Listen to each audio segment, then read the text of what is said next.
तुम्हारी नाक के नीचे वो मस्जिदों के ऊपर इतना उद्दर मचा रहे हैं, दंगे कर रहे हैं, इसके लिए कौन जिम्मेदार? कि आज मुसलमान लोग जब अपनी नमाज पढ़ते हैं तो आप उन्हें तलवार से काट दो, पर वो अपनी नमाज नहीं छोड़ते। क्यों? क्योंकि वो अल्लाह में लीन होते हैं, भगवान में लीन होते हैं। उनको पता होता है कि हमारे अगर कोई रखवाला है तो अल्लाह है। आप तो कितनी फिल्में हमने देखी हैं कि मुसलमान नमाज पढ़ रहे हैं, तलवारों से मार देते हैं, पर वो हिलते नहीं है। अरे दारू की बोतलें, बियर की बोतलें मस्जिद पे मारी गई, तुम्हारे को राम जी आके सपने में बोलते हैं कि दारू पियो, राम जी ये बोलते हैं कि तुम बियर पियो और उसके बाद मस्जिदों पे मारो। हेलो दोस्तों, आज की वीडियो में आप देखने वालों कि जिस तरीके से लगातार भगवाधारी गुंडों का मस्जिदों और मदरसों पर हमला हो रहा है, इन सारी चीजों को देखते हुए हमारे सिख भाई सड़कों पर उतर आए हैं। आपको एक वीडियो दिखाएंगे जिसमें एक अकेला सिख भाई ने आरएसएस, बजरंग दल और जितने भी ऐसे पार्टी उन सबको धूल चटा दी है और इस तरीके से बैंड बजाई है उनकी कि अगर उनके अंदर थोड़ी सी भी गैरत होगी तो अगले बार से कभी भी इस्लाम के खिलाफ आवाज नहीं उठाएंगे, मुसलमान को परेशान नहीं करेंगे। चलिए इस वीडियो को देखिए और अगर आप भी इस सिख भाई के बात से सहमत हैं और मानते हैं कि सिख भाई ने जो कहा है वो पूरे दुनिया में लागू होना चाहिए, तो दोस्तों इस वीडियो को जरूर से लाइक करके अपनी कमेंट लिख कर इस वीडियो को आगे शेयर जरूर से करें। हमने तो देख लिया, सरकार कब देखेगी? ये तो सरकार से सवाल है, ये भाजपा के प्रशासन से हमारा सवाल है कि तुम्हारी नाक के नीचे वो मस्जिदों के ऊपर इतना उद्दर मचा रहे हैं, दंगे कर रहे हैं, इसके लिए कौन जिम्मेदार है? इसके लिए सरकार जिम्मेदार है, प्रशासन जिम्मेदार है, वो हिंदू संगठन जिम्मेदार है जो अपने आप को हिंदू कहते हैं। आप एक बात बताइए कि आज मुसलमान लोग जब अपनी नमाज पढ़ते हैं तो आप उन्हें तलवार से काट दो, पर वो अपनी नमाज नहीं छोड़ते। क्यों? क्योंकि वो अल्लाह में लीन होते हैं, भगवान में लीन होते हैं। उनको पता होता है कि हमारे अगर कोई रखवाला है तो अल्लाह है। आप तो कितनी फिल्में हमने देखी हैं कि मुसलमान नमाज पढ़ रहे हैं, तलवारों से मार देते हैं, पर वो हिलते नहीं है। पर आज आप लोग रब राम में लीन हो तो आपको राम क्या ऐसी प्रेरणा देते हैं? ये सबसे बड़ा सवाल है हिंदू संगठन से कि आपके अंदर ये भावना कहां से आ रही है? अगर आप अपने राम में लीन हो तो आपके दिमाग में दंगा तो होने नहीं चाहिए, मुंह में सिर्फ राम राम होना चाहिए। शोभा यात्रा की यात्रा बढ़ाओ, गली गली जाओ। और आज सोचने की बात है, इनके पास तलवारें भी होती हैं, इनके पास पत्थर भी होता है, जबकि अगर हम कोई रैली निकालते हैं, हम कोई प्रदर्शन करते हैं, हम कोई जुलूस करते हैं, हम कोई ऐसी सामाजिक धार्मिक यात्रा निकालते हैं तो उसके लिए हमें पहले लिख के देना पड़ता है कि हमारी यात्रा कहां से कहां तक निकलेगी, उसके अंदर कितने लोग शामिल होंगे, हमारे साथ क्या क्या सामान होंगे, इनके वेपन होते हैं, आप समझो। और उसको कौन प्रमोट कर रहा है? देखिए आज रास्ते दो तक जा रहे होते हैं। आज रास्ता अगर ये मंदिर को जा रहा है और दूसरा मस्जिद को जा रहा है तो इनसे बोलो कि ये उल्टी यात्रा कहां से शुरू हो रही है, ये उल्टी गंगा कैसे बह रही है? ये उल्टी गंगा नहीं बह रही भाई, ये सारा का सारा इनका लोगों का सोचा हुआ एक प्रोपेगेंडा होता है। ये आज सारी जगह रामनवमी भी क्यों होता है? पहले आपने जहांगीरपुरी में देखा, थोड़े दिन पहले जहांगीरपुरी में क्या माहौल हुआ था? अरे दारू की बोतलें, बियर की बोतलें मस्जिद पे मारी गई, तुम्हारे को राम जी आके सपने में बोलते हैं कि दारू पियो, राम जी ये बोलते हैं कि तुम बियर पियो और उसके बाद मस्जिदों पे मारो। ये क्या है? ये अपने आप में दिखाता है कि ये दंगों से भरे हुए लोग हैं, ये समाज का भाईचारा खराब करने वाले लोग हैं। हिंदू मुस्लिम की लड़ाई इनको हर समय इलेक्शन से पहले नजर आती है। अभी 3-4 राज्यों में इलेक्शन होने हैं तो वहां माहौल तो बनाना ही है, फिर 2024 की भी तैयारी करनी है। तो ये हमारे देश के अंदर जो एक तरफिया माहौल देखने को मिल रहा है, और आज अगर इस चीज से मुसलमान उग्र हो जाए, आप समझो तो पूरे देश का माहौल खराब हो गया। देखिए आज रमजान का टाइम है, आज नवरात्रों का टाइम था। नवरात्रों में हिंदू वर्ती, रमजान में मुसलमान वर्ती। तो जो वर्ती आदमी होता है ना भाई, वो ये काम नहीं करता। आज मुसलमान अपनी नमाज पढ़ने वाला आदमी, अल्लाह को बोलने मानने वाला आदमी, उनके मुंह से अब शब्द नहीं निकलते, गाली का एक शब्द नहीं होता। आज रमजान के टाइम पे एक मुसलमान गाली देना भी अपने आप को उचित नहीं समझता, वो किसी को पत्थर मारेगा। और अगर कोई मुसलमान ऐसा पत्थर मारता हुआ दिख रहा है तो हम कहते हैं तहकीकात करो, वो भी आपको आरएसएस का एजेंट दिखेगा। आरएसएस के अंदर पगड़ी वाले, टीके वाले और टोपी वाले, ये सब के सब इनके पास हैं। फर्क नहीं है, ये गुंडों के प्रचारक हैं, ये नफरत के प्रचारक हैं, ये मोहब्बत के दुश्मन हैं। आप इनको यहाँ से धर्म के प्रचारक मत समझो। धर्म के प्रचारक तो पैरों में खड़क पहनते हैं, आप समझो, हाथ में कमंडल लेते हैं, केसरी कपड़े पहनते हैं और गली गली बैठ के जंगलों में आपको रियाज करते नजर आएंगे, आपको हिमालय के पर्वत पे नजर आएंगे। वो होते धर्म के ठेकेदार। ये धर्म के ठेकेदार हैं, मुंह में पान, सिगरेट हाथ में, दारू के नशे में, ये भगवे पहन करके ये भगवे को बदनाम कर रहे हैं। आज राम का नाम हमारे देश में बड़ी इज्जत से लिया जाता है। रात से पहले आप किसी से बोलो तो लोग ऐसे बोलते रहे विनम्रता, जय श्री राम भाई, राम राम भाई। पर आज इनकी उग्रता देखो, जय श्री राम, अरे गले की नसें फट जाएंगी भाई ये जय श्री राम बोल करके। तो ये जो हमारे देश के अंदर जय श्री राम, ये उग्रता पूर्वक जो बोला जा रहा है, ये अपने आप में एक दिखाता है कि किस प्रकार से लोगों को प्रवोक किया जा रहा है। मुसलमानों के, आपने किसी मुसलमान को देखा किसी मंदिर के बाहर बोलते हो अल्लाह अकबर नारे लगाते हुए देखा आपने? कहीं नहीं आपने। वही तो कहना चाह रहा हूं ना, जो ये कौन सी रामनवमी होती है? आज रामनवमी के टाइम पे लंगर लगते थे।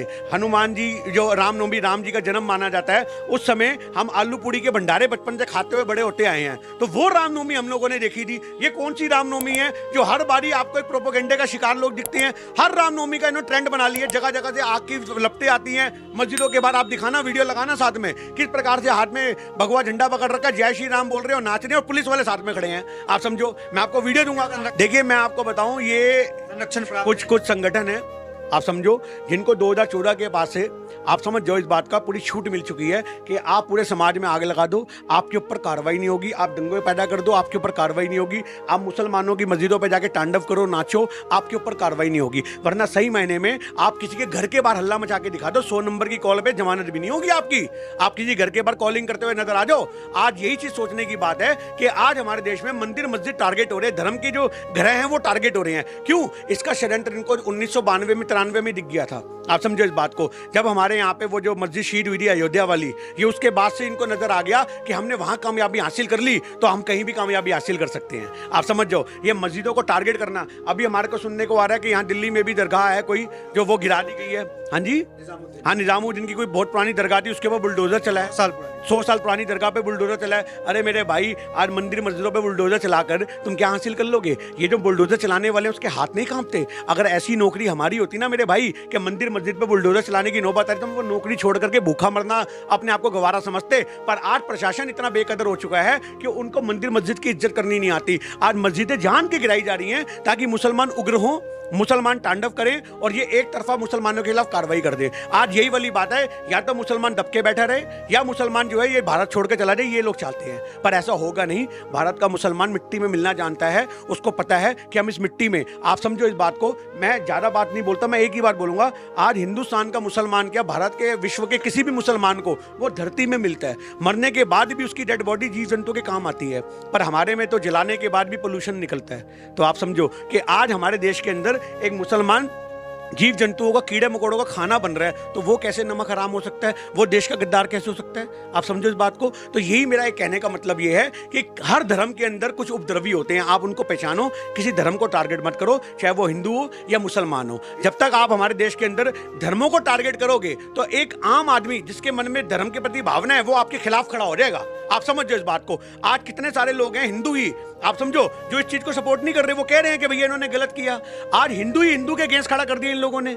ये हमारे देश की सरकार है, ये कहते हैं हम हिंदुओं को एक करेंगे। तुमने हिंदू हिंदू में विभाजन कर दिया। आज समाज में दो तरह के हिंदू बन गए, एक भाजपा के हिंदू और एक सामाजिक हिंदू। जो भाजपा के हिंदू है वो दंगों में विश्वास रखते हैं, जो सामाजिक हिंदू है वो भाईचारे में विश्वास रखते हैं। वो ईद में आपको नजर आएंगे, वो भाईचारे का पैगाम देते नजर आएंगे। ये हमारे देश की व्यथा बन चुकी है। जब बाकी मुसलमानों के तब कुछ नहीं था उस मुसलमान को, हम उसी मुसलमान से बात करते थे, बीजेपी का है। अरे आपको तो सबसे पहले भाजपा छोड़ देनी चाहिए थी। आपकी कम्युनिटी को इतना टारगेट किया जा रहा है भाजपा के द्वारा, इतनी लिंचिंग हो रही है, तब आप तो बीजेपी, आप मेरी बात तो सुन लो ना। मैं वही तो कहना चाह रहा हूं कि जब इतनी लिंचिंग मुसलमानों की हो रही है, क्या तब ये भाजपा के नेता ने ट्वीट किया कि मैं लिंचिंग के खिलाफ हूं? जब इतने समय से मुसलमानों को प्रताड़ित हो रहे हैं, इसी बिहार के जिस मंत्री की आप, जिस नेता की बात कर रहे हो, मुस्लिम नेता की, मैं उस मुस्लिम नेता से सवाल कर रहा हूं। आज तक तो आप निकल के नहीं आए, पर आज जब अपने घर की बात आई तो आप बिल में से बाहर निकल के आ गए। तो यहाँ तो रात इंदौरी का वो वाली लाइन पूरी होगी कि लगेगी आग तो आएंगे कई घर जद में।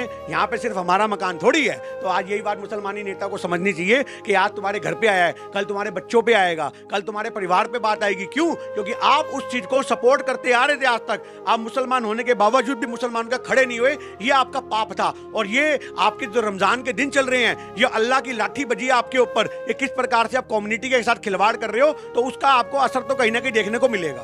देखिए, बढ़ावा नहीं मिल रहा, खुली छूट है। आज अब फिल्मी राजनीति हमें जमीन पे देखने को मिल रही है। आज से पहले जो मैं फिल्मों में देखने को मिलता था कि नेताओं की बदमाशों के साथ, संगठनों के साथ साठगांठ होती थी, आज हमारे देश के भाजपा के जो नेता हैं, इनकी साठगांठ सारे संगठनों से है, चाहे वो हिंदू संगठन हो या मुस्लिम संगठन हो। इनको ये पता है कि कब हमें मस्जिद के बाहर पथराव कराना है, कब हमें मंदिर के बाहर पथराव कराना है, कब मुसलमानों को टोपी पहना करके आग लगवानी है, कब हिंदुओं को टीका लगवा के आग लगवानी है। ये सारा का सारा हमारे देश में जो राजनीतिक ये प्रोपेगेंडा, ये जो आपके सामने षड्यंत्र देखने को मिल रहा है, इनके सरगना ही भाजपा के नेता हैं। आज आम मुसलमान या आम लोग नहीं है, वो तो अपने घर में बैठे हैं, चाहे बजरंग दल के लोग हों या आपको करनी सेना हो या विश्व हिंदू परिषद के लोग हों, वो अपने घर में बैठे होते हैं, अपना चुपचाप कार्यक्रम कर रहे होते हैं। पर उन्हीं में से कुछ लोगों को हायर करती है गवर्नमेंट, उनमें से कुछ लोगों को सहायता देती है, उनमें से कुछ लोगों को नेता बनने का चाह देती है कि तुम्हारे साथ अगर इतना प्रमोट हो जाओगे तो हम तुम्हें नेता बनाएंगे। वो हमें देखने को मिला दिल्ली में भी।